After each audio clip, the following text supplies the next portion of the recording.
संदेश झूठ से हटके।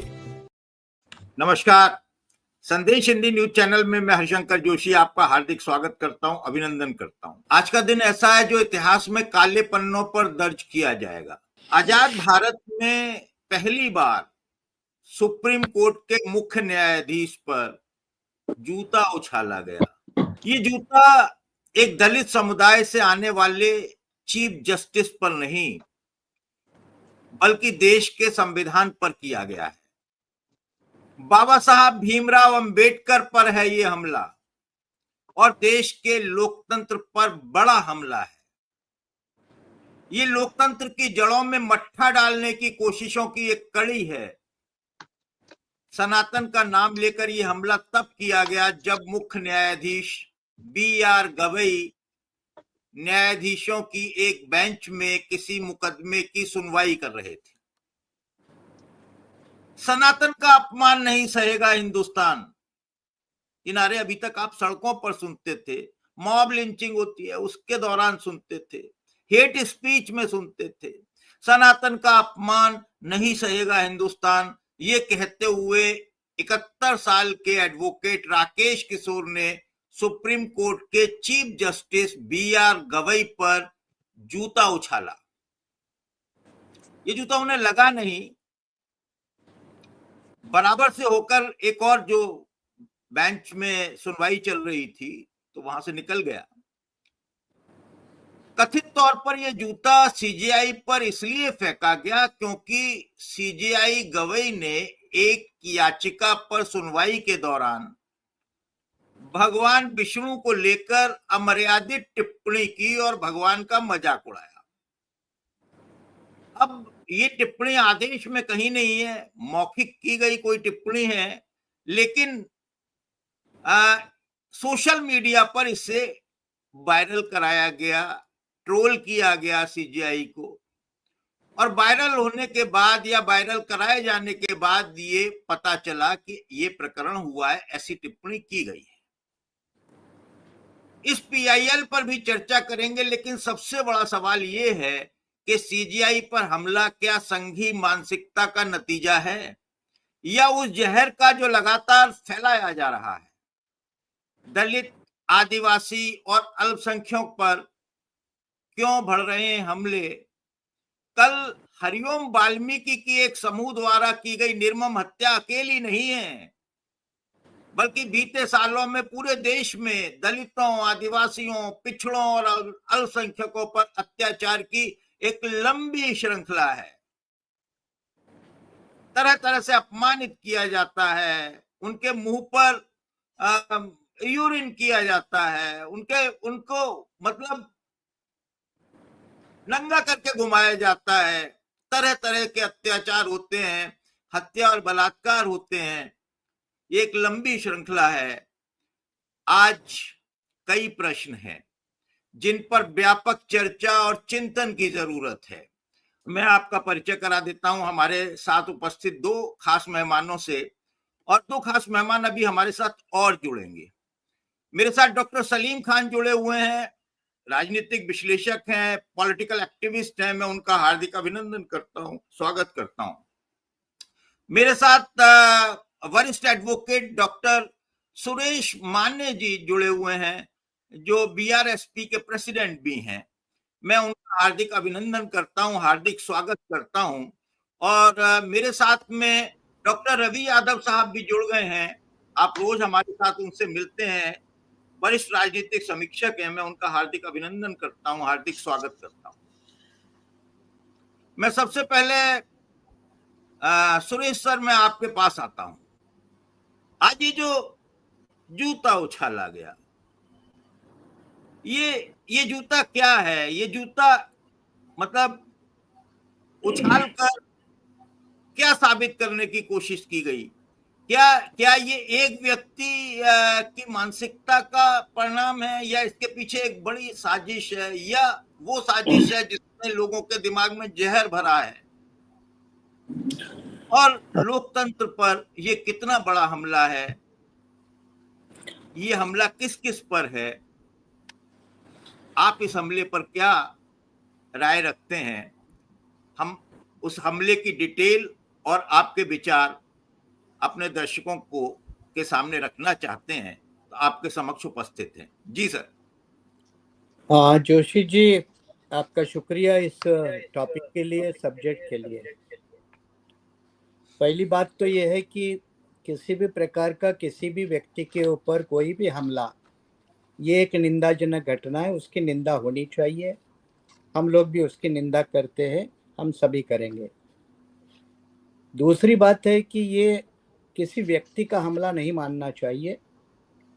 देश में जो सामाजिक जहर घोला जा रहा है पिछले कई सालों से, धर्म के नाम पर जो नफरत की राजनीति और धर्म का एक तरह का बुखार जो फंडामेंटलिस्ट लोग होते हैं उनके दिमाग में जो तैयार किया है, उसका ये परिणाम है।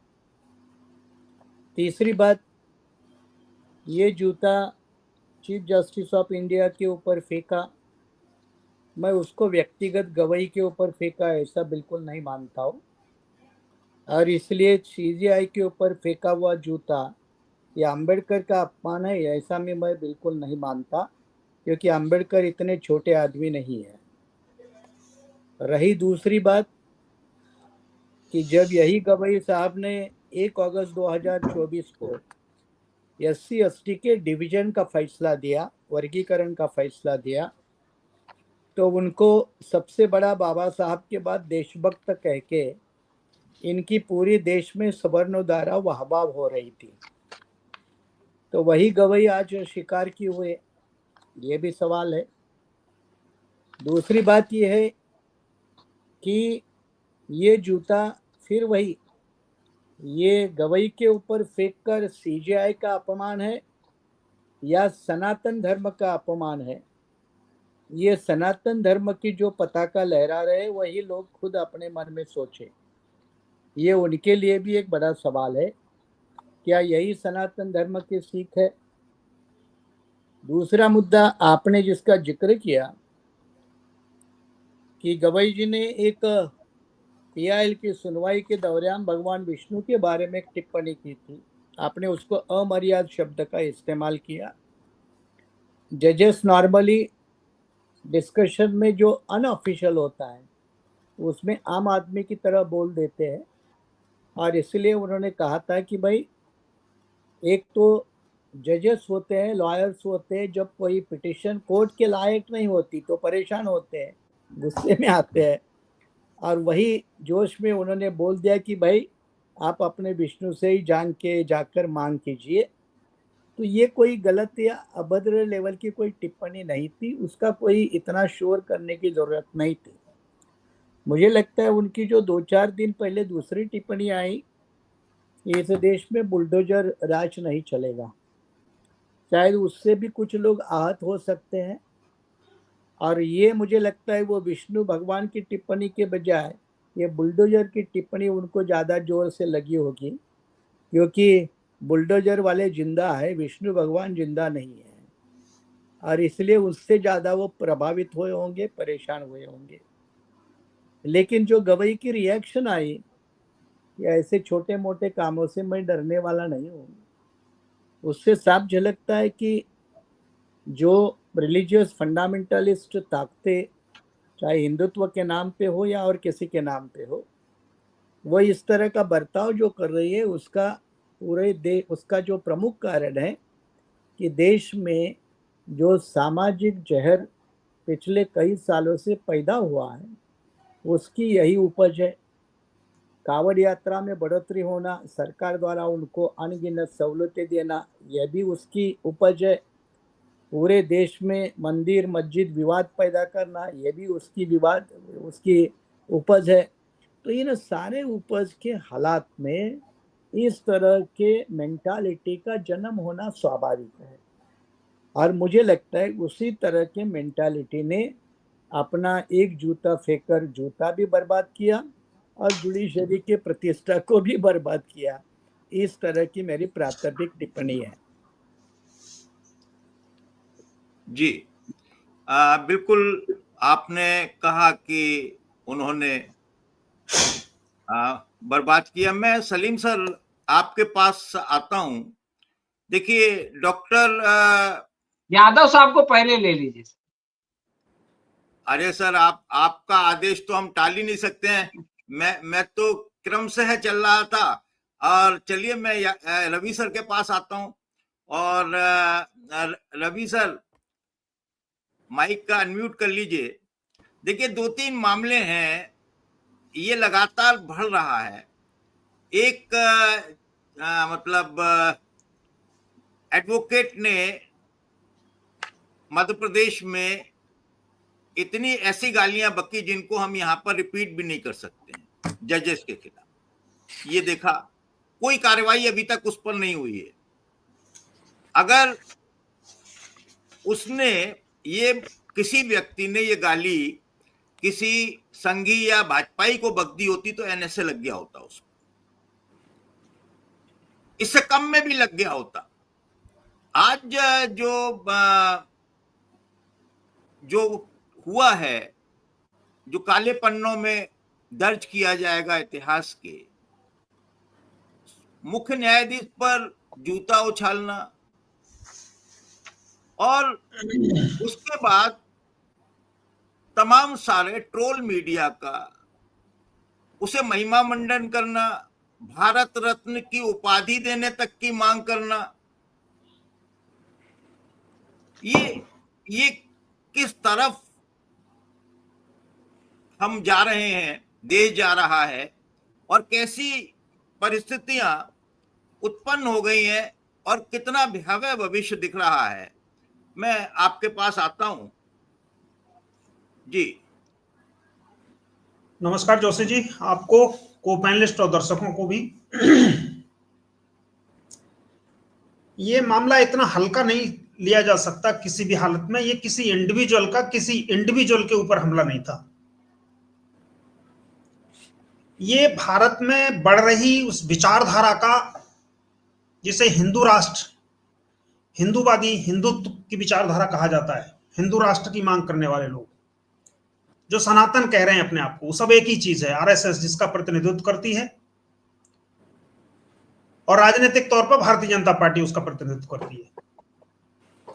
उस विचारधारा का भारत के संविधान पर हमला है। साथ में संविधान के साथ साथ ये दलितों पर हमला है, क्योंकि आप कल्पना नहीं कर सकते अगर वहां उस कुर्सी पर बैठा हुआ अगर कोई व्यक्ति दूसरा होता, अगर गवई साहब होते और ये जूता चलता, तो क्या उस वकील को थोड़ा सा बातचीत करने के बाद में पुलिस छोड़ देती? अगर चंद्रचूड़ साहब बैठे होते उस कुर्सी पर, तो क्या उसको छोड़ दिया जाता? या वहां कोई मुस्लिम होता अगर ये जूता फेंकने वाला, क्या हो रहा होता इस समय? जो मनु स्ट्रीम मीडिया है, जिसको कुछ लोग मेन मीडिया बोलते हैं, मेन स्ट्रीम मीडिया, दरअसल मैं मेन मीडिया इसको समझता हूं जहां मैं बैठा हूं, आप जहां बात कर रहे हैं, जिसका जन सरोकारों से, भारत के संविधान से, भारत की जनता से संबंध है, वो मेन मीडिया है। वो जो हिंदू मीडिया है, हिंदी मीडिया है, या फिर मनु स्ट्रीम मीडिया है, आप कोई डिबेट नहीं देख रहे होंगे वहां। बाबा साहब अंबेडकर ने हमको संविधान सभा में इसको चेताया था कि अगर कभी भारत में अगर हिंदू राष्ट्र बनता है तो ये देश के लिए बहुत बड़ा खतरा होगा। हिंदू कुछ भी कहें, पर हिंदुत्व स्वतंत्रता, समानता और भाईचारे के लिए एक खतरा है। इस आधार पर यह मतलब लोकतंत्र के लिए अनुपयुक्त और हिंदू राज को हर कीमत पर रोका जाना चाहिए। और ये व्यक्ति क्या कह रहा है? ये भी सनातन का अपमान कह रहा है। किधर से सनातन का अपमान हो गया? क्या अपमान किया है सनातन का उन्होंने? कोर्ट तो जिस मामले में वो कह रहा है, एक और लफंगा है इधर, आपने अनिरुद्धाचार्य को सुना होगा, मथुरा में। वो तो कह रहा था कि ये कुर्सी तोड़ने वाले लोग हैं, इन पर किसी दिन इनकी छाती पर चढ़ जाएंगे लोग, तब समझ में आएगा, छाती चीर देंगे। सीजेआई की छाती चीरने की जो बात आदमी कर रहा है, उस आदमी के खिलाफ कोई कार्रवाई नहीं हो रही।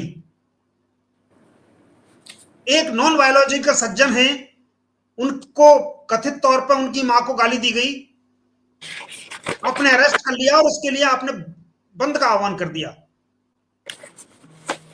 किसी को भी किसी की मां की गाली नहीं दी जा सकती, लेकिन क्या भारत के संविधान पर इस तरह से हमला किया जा सकता है? अब सवाल यह है कि इसमें देखते हैं इंडिया गठबंधन क्या करता है। बाकी दलित लीडरों की तो मैं देख रहा हूं, अभी तक तो कोई टिप्पणी खास मुझे नहीं दिखाई दी है। आदरणीय मायावती जी की भी कोई टिप्पणी नहीं दिखाई दी है,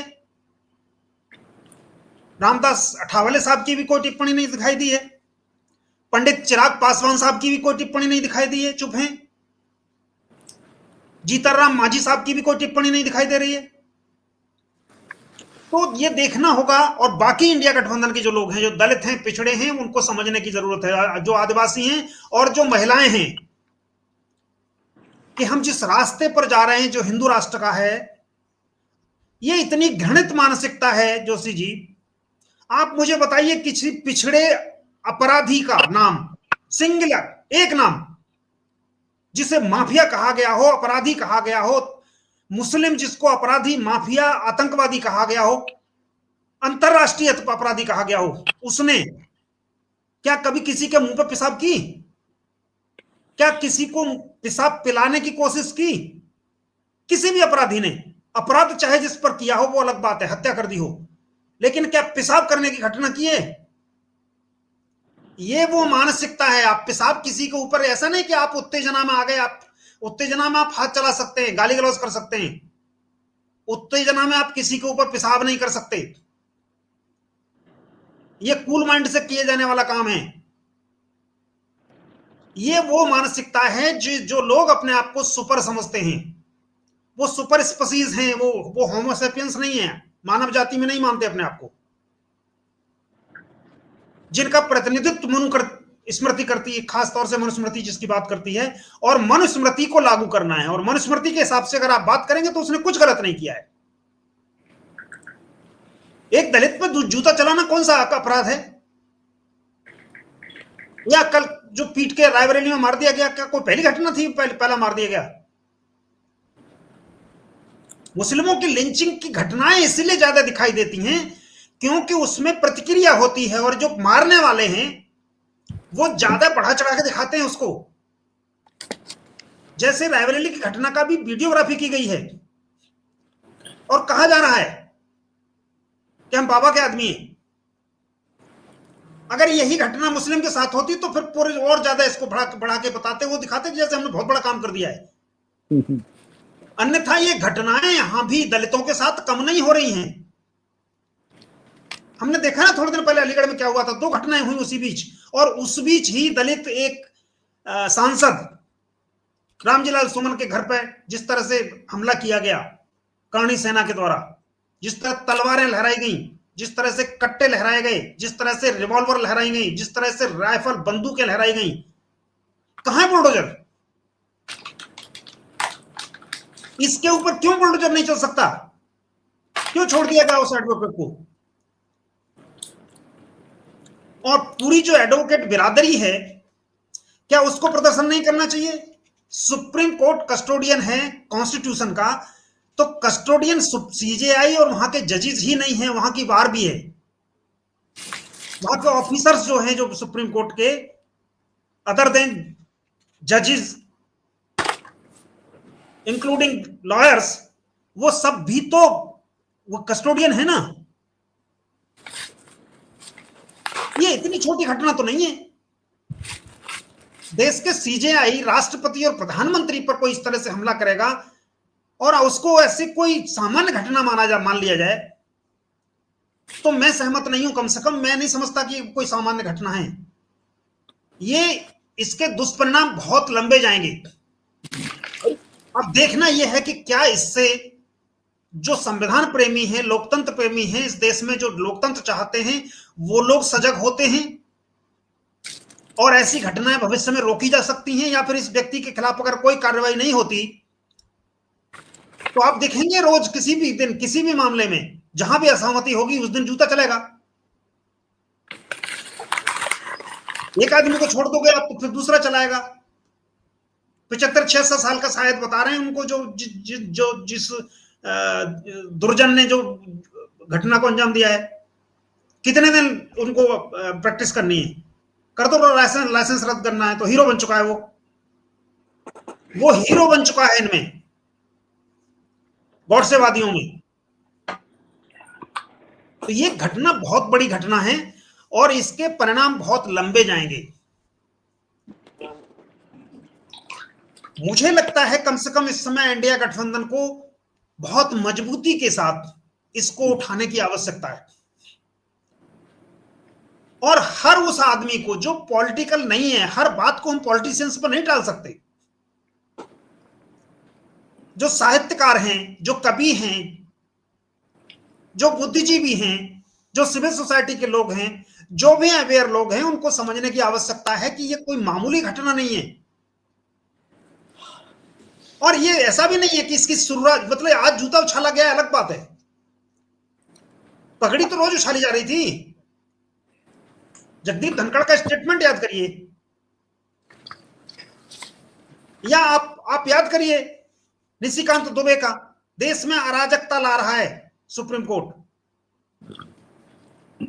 गृह युद्ध चाहता है सुप्रीम कोर्ट। कितने दिन हुआ इस स्टेटमेंट को दिए हुए? उसके पहले दिल्ली के जो विधायक है ओपी शर्मा, उसने क्या कहा था दिवाली पे उसके इनके पटाखे छोड़ने पर? उन्होंने कहा था, मैंने आपको बताया अनिरुद्धाचार्य का। रोज की घटनाएं हैं। प्रधानमंत्री की आर्थिक सलाहकार परिषद के सदस्य संजीव सान्याल साहब इसी महीने दिया स्टेटमेंट कि देश को विकसित देश बनाने में सुप्रीम कोर्ट सबसे बड़ी बाधा है। तो ये पगड़ी तो रोज उछाली जा रही थी, आज जूता चलाया गया है।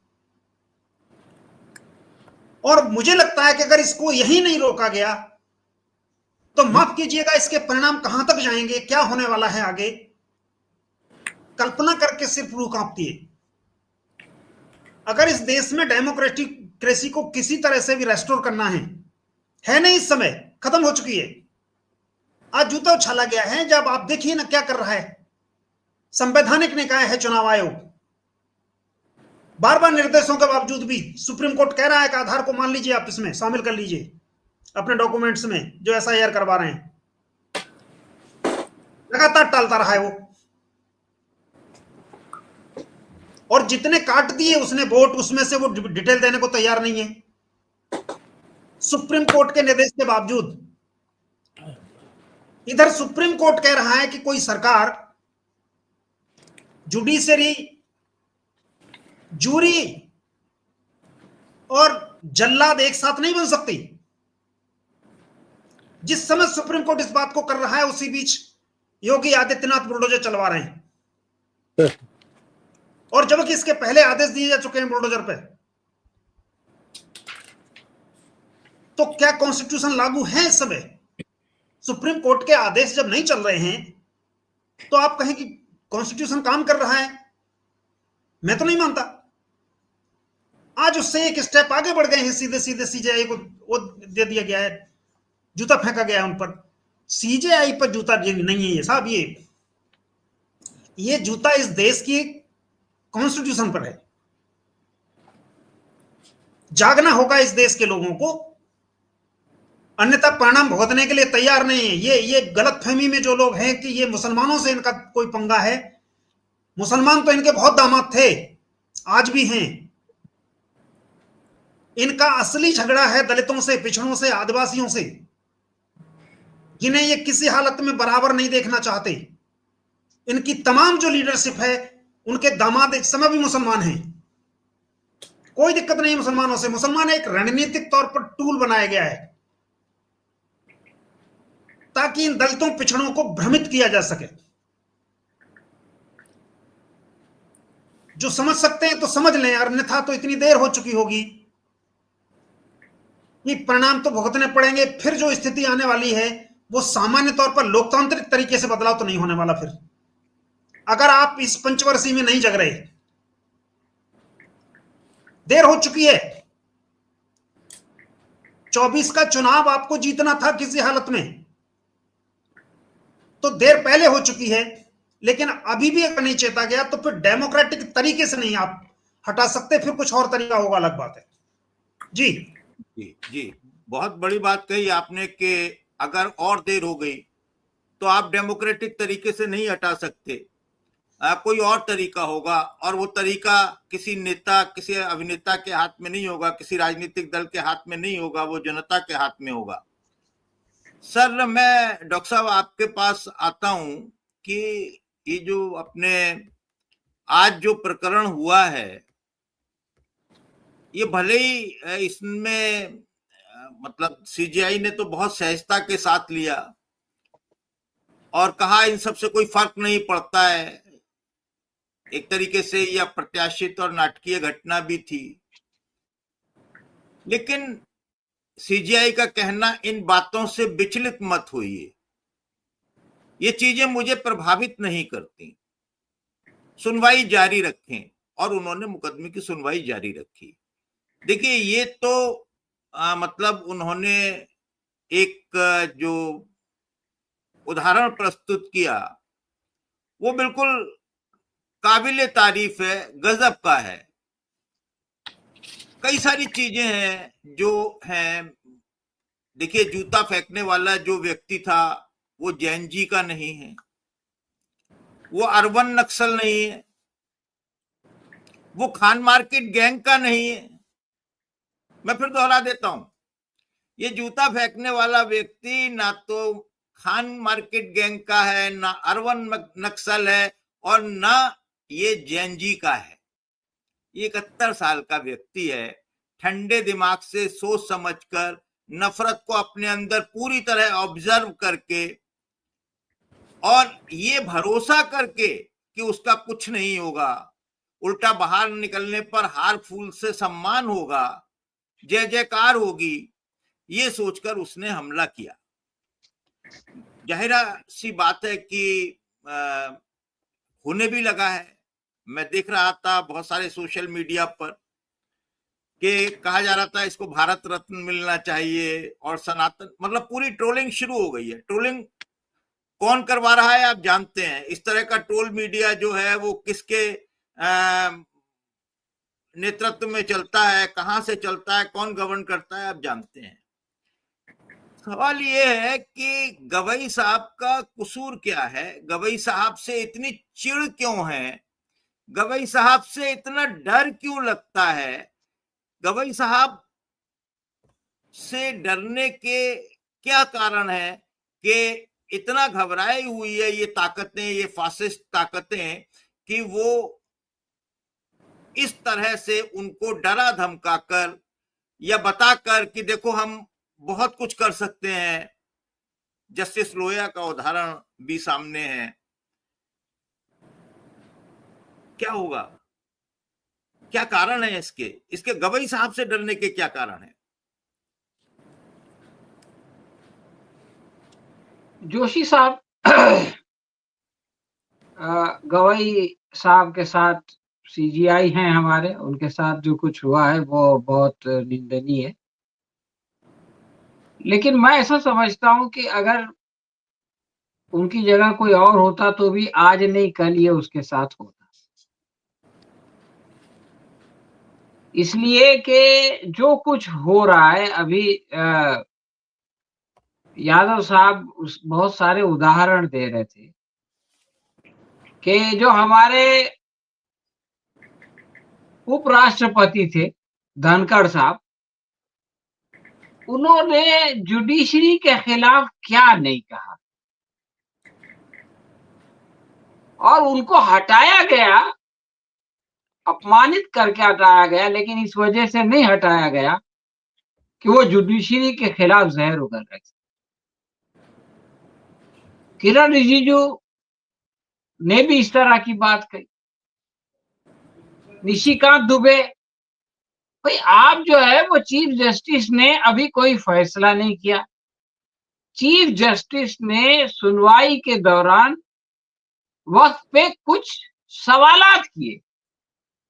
देखिए, चीफ जस्टिस, भाई एक वकील उसके सामने खड़ा है, एक केस पेश कर रहा है और चीफ जस्टिस उससे पूछ रहे हैं कि आप बताइए कि इसके बारे में आप क्या सोचते हैं, उसके बारे में क्या सोचते हैं।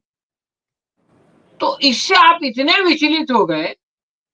आप पार्लियामेंट के मेंबर है और ऐसा पार्लियामेंट का मेंबर जिसको कि दुनिया को समझाने के लिए भेजा मोदी कि जाओ दुनिया को जाके बताओ कि हम कितने जो है वो मजलूम है और हमने क्यों ऑपरेशन सिंदूर करने पर हमको मजबूर होना पड़ा। दुनिया की ओपिनियन बिल्ड करके लाओ।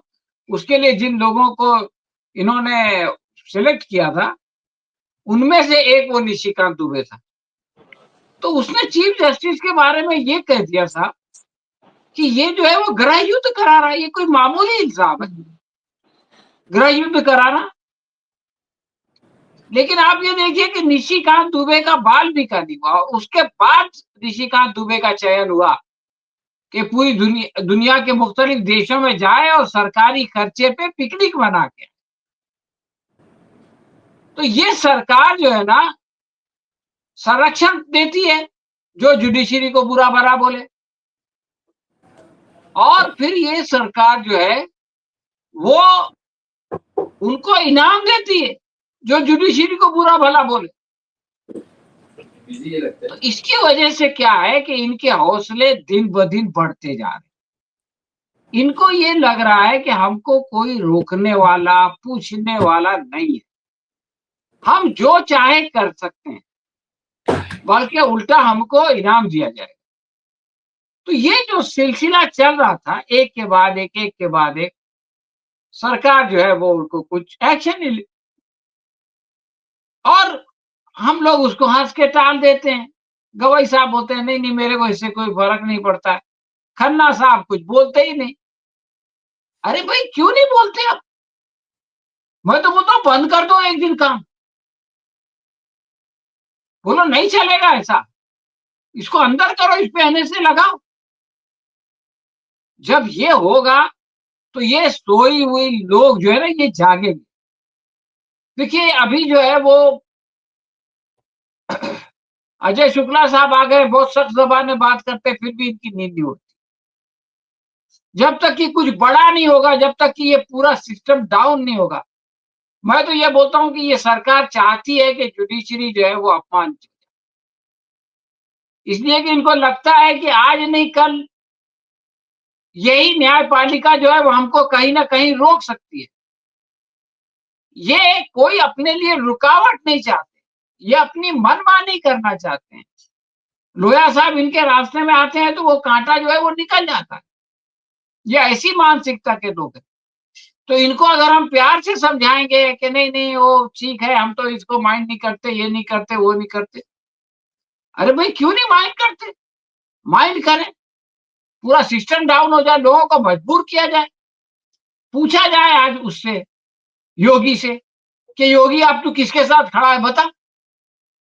तू खड़ा है न्यायपालिका के साथ कि जो है वो इसके साथ खड़ा है जिसके बारे में ट्रोल आर्मी कह रही कि उसने बहुत बड़ा धर्म युद्ध किया? तू भी बोल कि इसको जो है वो कौन सा भूषण वाला था इनाम दिया जाए। तो अब वक्त आ गया है कि इन लोगों को पूछा जाए, गृह मंत्री से पूछा जाए, प्रधानमंत्री से पूछा जाए, इनको मजबूर किया जाए और मजबूर करने के लिए लोग सड़कों पे आए। नहीं चलेगा ये, बस हो गया, बहुत हो गया। आप पहले बुलडोजर चलाते थे, अब जूता चलाने लगे। पहले बुलडोजर से जो है वो अपनी मनमानी करते थे, अब जूते से मनमानी करेंगे। आप लोगों की शराफत का गलत फायदा उठा रहे। तो भाई यादव साहब कह रहे थे कि कभी ना कभी ऐसा होगा। मैं तो बोलता हूं कि अभी नहीं होगा तो कभी नहीं होगा। अब ये पानी सर से ऊपर जा चुका है, अब लोगों को बाहर आना पड़ेगा और इन लोगों को सजा दिलवाना पड़ेगा। और अगर ये सरकार इनको सजा नहीं देती है, इन गुंडों को, तो सरकार को सजा देना पड़ेगा। ये मैं कहना चाहता हूँ इस प्रकरण के बारे में। शुक्रिया जी, बहुत शुक्रिया आपका।